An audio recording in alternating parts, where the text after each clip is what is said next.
जय माता लक्ष्मी, जय माता रानी। दोस्तों, भगवान श्री हरि विष्णु जी और माँ लक्ष्मी की कृपा पाने के लिए एकादशी सबसे बड़ा व्रत माना जाता है। यह व्रत न केवल जीवन में सुख शांति, भौतिक सुख, ऐश्वर्य, संपदा, उत्तम जीवन साथी और कार्यक्षेत्र में सफलता प्रदान करता है, बल्कि मरणोपरांत मोक्ष भी प्रदान करता है। हर एकादशी व्रत का एक अलग और खास महत्व होता है। आज के वीडियो में हम बताएंगे गौमाता से संबंधित एक उपाय जिससे आपको मिल सकता है अक्षय यानी कभी ना समाप्त होने वाला धन प्राप्त करने का वरदान। अगर हिंदू धर्म की माने तो ऐसी मान्यता है कि गाय की सेवा अगर निस्वार्थ भाव से की जाए तो घर में लक्ष्मी का वास होता है। वैसे तो युगों से चला आ रहा है कि गाय को हम कुछ न कुछ खिलाते जरूर है। गाय को सनातन धर्म में लक्ष्मी स्वरूप भी माना गया है। कहा जाता है कि गाय की सेवा करने से घर परिवार सुखी और संपन्न रहता है। जिस घर में गाय की सेवा निस्वार्थ भाव से होती है उस घर में लक्ष्मी जी की कृपा हमेशा बनी रहती है,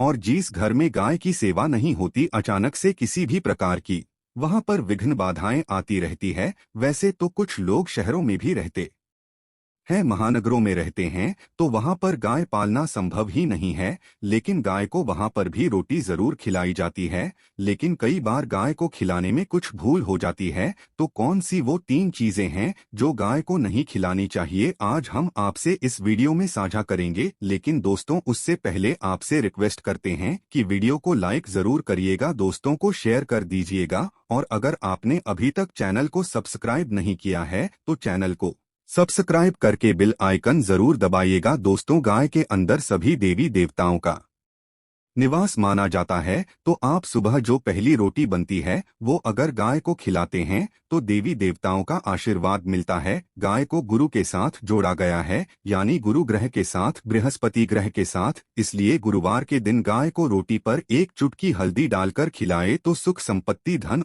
ऐश्वर्य बढ़ता है, दुष्ट ग्रह शांत हो जाते हैं। जो लोग मानसिक रूप से परेशान हैं वो गाय को रोटी पर थोड़ा सा गुड़ रखकर खिलाएं तो सकारात्मक ऊर्जा आती है, टेंशन खत्म होती है, स्वास्थ्य अच्छा रहता है।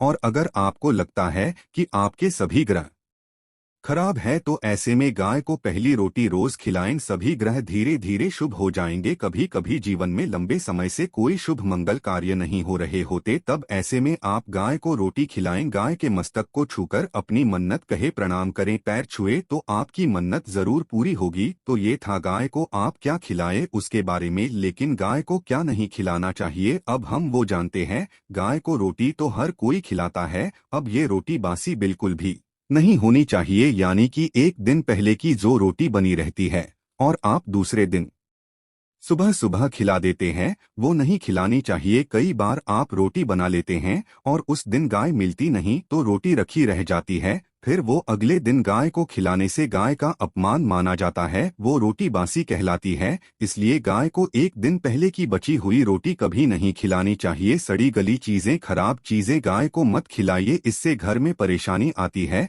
अगर आप ऐसा करते हैं तो अपनी आदत को बदलिए, क्योंकि इससे घर में तकलीफ आती है। गाय को हरा चारा तो हर कोई खिलाता है, हरा चारा आप खिलाते समय एक बात का ध्यान रखें, गाय को सबसे ज्यादा पीपल का पत्ता लोग खिलाते हैं, पर पीपल का पत्ता आप खुद से तोड़कर मत खिलाइए। दूसरी बात, आप घर में सब्जी लाते हैं तो सांगा जाता है, तो उसमें से अच्छी चीजें तोड़कर रख के बचा कुचा आप गाय को ना खिलाएं। आप जो देंगे वो गाय खा लेगी, लेकिन थोड़ी सी कुछ अच्छी चीजें मिलाकर गाय को खिला दीजिएगा तो ज्यादा फायदा होगा। गाय को दूध नहीं पिलाना चाहिए, आप दही चावल खिला सकते हैं, लेकिन दूध ताज़ा हो या बचा हुआ भूल कर भी गाय को मत बुलाइए। तो 3 चीजें गाय को नहीं खिलानी है। एक तो बची कुची रोटी नहीं खिलानी है, कोई भी अनाज बच जाए उसे दूसरे दिन गाय को नहीं खिलाना है। जैसे चावल बच जाता है, रोटी बच जाती है, और आप अगर चारा खिलाते हैं उन्हें तो सड़ा गला मत खिलाइए, और अगर खिलाते हैं कोई चीज तो उसके साथ कुछ अच्छी चीजें मिला लें। और गाय को दूध भी नहीं पिलाना है, ये चीजें बिल्कुल भी नहीं खिलाए, नहीं तो घर में गरीबी आती है, माता लक्ष्मी आपके घर में वास करना छोड़ देती है। 84 लाख योनियों के सफर करके आत्मा अंतिम योनि के रूप में गौ का रूप धरती है। गाय लाखों योनियों का वो पड़ाव है जहां आत्मा विश्राम करके आगे की यात्रा शुरू करती है। दोस्त तो गाय का कोई अपशगुन नहीं होता है। जिससे भूभाग पर मकान बनाना हो वहां पर अगर आप 15 दिन के लिए गाय और बछड़ा बांध देते हैं तो वह जगह पवित्र हो जाती है। भूभाग से बहुत सारी आसुरी शक्तियां का नाश हो जाता है, क्योंकि गाय में सकारात्मक ऊर्जा का भंडार माना गया है। गाय का मार्ग रोकना, अगर आप कहीं भी जा रहे हैं और गाय माता आपका मार्ग रोक दें तो ये बहुत ही शुभ माना जाता है। गाय और बछड़े का दर्शन एक साथ आपको हो जाए तो आपकी सफलता का प्रतीक माना जाता है। अगर आपके घर के आसपास गौ घूमती रहती है तो इसका मतलब है कि आपके घर से काफी सारे संकट अपने आप ही दूर होने वाले हैं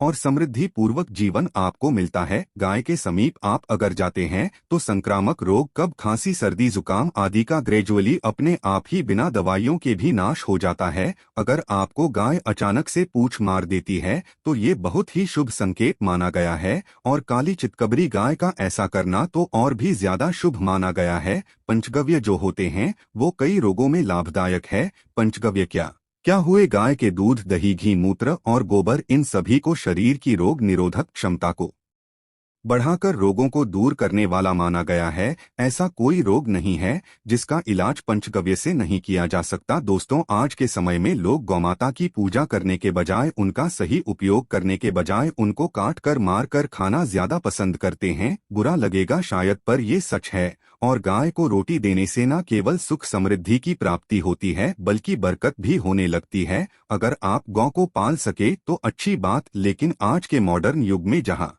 लोगों की शायद खुद की घर में रहने की जगह नहीं है, ऐसे में गौ को रखना थोड़ा कठिन और महंगा हो सकता है। ऐसे में आप गौ को रोटी दें, कम से कम रोटी दे करके आप सुख समृद्धि को प्राप्त कर सकते हैं। आपके घर में बरकत होने लगती है। हमारे बुजुर्ग हमेशा से कहते आए कि गाय को रोटी खिलानी चाहिए, लेकिन समय स्थिति के चलते गाय की सेवा हर कोई नहीं कर पाता। लेकिन कम से कम रोटी तो आप खिला सकते हैं। अगर रोटी भी नहीं खिला सकते, जैसे काफी सारे जो हमारे भाई बहन मलेशिया वगैरह में, लंदन वगैरह में बैठे हैं, उनको गाय नहीं मिलती हैं, वो पूछते हैं कि हम कैसे गौ सेवा करें। आप ऐसा कर सकते हैं, आप गौ के नाम के पैसे निकालते जाएं और फिर आप चाहे तो कभी इंडिया आए तो आप गौशाला में दान दें, या फिर आप चाहे तो वहीं पर किसी गरीब को गौ के नाम की रोटियां खिलाएं। किसी भी अनाथ आश्रम में चले जाएं, किसी वृद्धाश्रम में चले जाएं, किसी भी दूसरे सफेद पशु को आप भोजन कराएं। ये भी आपके लिए बहुत अच्छा होने वाला है। कम से कम रोटी जरूर खिलाएं। हमारे देश में कई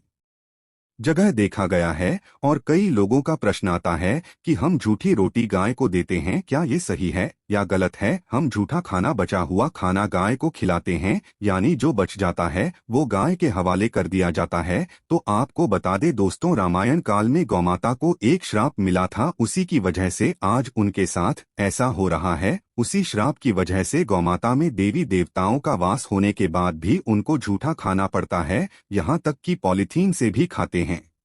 हालांकि यह किसी भी लिहाज से सही नहीं है। आपको बता दें, वाल्मीकि रामायण में सीता द्वारा पिंडदान देकर दशरथ की आत्मा को मोक्ष मिलने का संदर्भ आता है। जो लोग जानते होंगे वो जानते हैं कि वनवास के दौरान भगवान राम, लक्ष्मण और सीता पितृपक्ष के दौरान श्राद्ध करने के लिए गया धाम पहुंचे। वहां श्राद्ध कर्म करने के लिए जरूरी सामग्री जुटाने राम और लक्ष्मण तो चले गए और सामान लेकर नहीं आए। इधर दोपहर हो गई, पिंडदान का समय निकलता जा रहा था। सीता माँ घबराने लगी, तभी दशरथ की आत्मा ने पिंडदान की मांग कर दी। अब गया जी के आगे फल्गु नदी पर अकेली सीता जी मुश्किल में पड़ गई। उन्होंने फल्गु नदी के साथ वट वृक्ष, केतकी के फूल और गाय को साक्षी मानकर बालू का पिंड बनाया और स्वर्गीय राजा दशरथ अपने ससुर के निमित्त पिंडदान कर दिया। थोड़ी देर में भगवान राम और लक्ष्मण जब लौटे तो उन्होंने कहा कि समय निकल जाने के कारण मैंने पिंडदान कर दिया, बिना सामग्री के पिंडदान कैसे हो सकता है? इसलिए राम जी ने सीता माँ से प्रमाण मांगा। तब सीता माता ने कहा कि जो फल्गु नदी की रेत है, केतकी के फूल हैं, गाय हैं और वट वृक्ष है, जो मेरे द्वारा किए गए श्राद्ध कर्म की गवाही दे सकते हैं। इतने में फल्गु नदी, गाय और केतकी के फूल तीनों इस बात को मुकर गए। उन्होंने कहा, सीता माँ झूठ बोल रही है, सिर्फ वट वृक्ष ने सही बात कही। तब सीता जी ने दशरथ का ध्यान करते हुए उनसे ही गवाही देने की प्रार्थना करी। दशरथ जी ने सीता माँ की प्रार्थना को स्वीकार करके घोषणा की कि ऐन वक्त पर सीता ने मुझे पिंडदान कर दिया। इस पर राम आश्वस्त हुए, लेकिन तीनों गवाहों द्वारा झूठ बोलने पर सीता जी उनसे क्रोधित हो गई और उन्हें श्राप दिया। फल्गु नदी से कहा कि जा, तेरा नाम सिर्फ नदी रहेगा, लेकिन तुझमें पानी कभी नहीं रहेगा। इस कारण आप भी जानते होंगे, जो लोग जानते हैं, फल्गु नदी आज भी गया में सूखी ही रहती है। गाय को श्राप दिया कि तू पूज्य होकर भी लोगों का झूठा खाएगी, और केतकी के फूल को श्राप दिया कि तुझे पूजा में कभी नहीं चढ़ाया जाएगा। वट वृक्ष को सीता माँ ने आशीर्वाद दिया कि उसे लंबी आयु की प्राप्ति होगी और दूसरों को छाया प्रदान करेगा, तथा पतिव्रता स्त्री तेरा स्मरण करके अपने पति की दीर्घायु की कामना करेंगी। यही कारण है कि गाय को आज भी झूठा खाना पड़ता है। केतकी के फूल को पूजा से निषिद्ध बताया गया है। फल्गु नदी के तट पर जल नहीं है। सीताकुंड में पानी के अभाव में सिर्फ बालू या रेत में पिंडदान किया जाता है। दोस्तों, शास्त्रों के मुताबिक गौमाता में सारे देवी देवता निवास करते हैं। 33 कोटि देवी देवता और पितर का निवास होता है। अगर आप भी किसी मंदिर में नहीं जा सकते, पूजा पाठ नहीं करते हैं, कहीं जाकर के ग्रह दोषों का उपाय नहीं कर सकते हैं, तो आपको गाय को एक रोटी जरूर खिलानी चाहिए। हमेशा कहते हैं, पहली रोटी गाय की अगर आप भी खिलाते हैं तो दुनिया के सारे सुखों को प्राप्त कर सकते हैं। आपने अक्सर ही सुना होगा कि रसोई में पहली रोटी जो भी बने गाय को दे देनी चाहिए। हर रोज गाय को एक रोटी देने से आपके जीवन के सभी दुख दर्द दूर हो जाते हैं। खाना बनाते वक्त हमेशा पहली एक रोटी गाय की निकाल दें, इसके बाद ही परिवार के बाकी सदस्यों के लिए आपको रोटियां सेंकने चाहिए। कोशिश करनी चाहिए कि गाय की उस रोटी में थोड़ा सा हल्दी मिला दें, इससे गाय को रोटी खिलाने का अपार फल प्राप्त होता है।